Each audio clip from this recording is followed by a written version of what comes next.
எதிர்க்கலாமா? எதிர்க்கக்கூடாது. கையில் யாருக்காவது ஒருத்தருக்கு பணம் வந்துச்சுன்னு வைங்களேன், வசதி வந்துச்சுன்னு வைங்களேன், உயர்வு வந்துச்சுன்னு வைங்களேன், அதுக்கப்புறம் ஏங்க அப்படின்ற வார்த்தை உட்காரியா இல்லை, நீங்க இல்லை, உங்களை மாதிரி நல்லவர்கள் இருக்க மாட்டார்கள் என்று நான் விசுவாசிக்கிறேன். ஆமென்.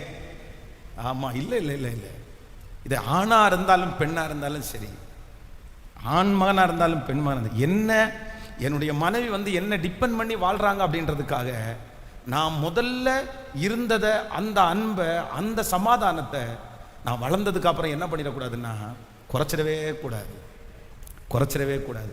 நான் எப்படி இருக்கணும்னா நானாக தாங்க இருக்கணும்.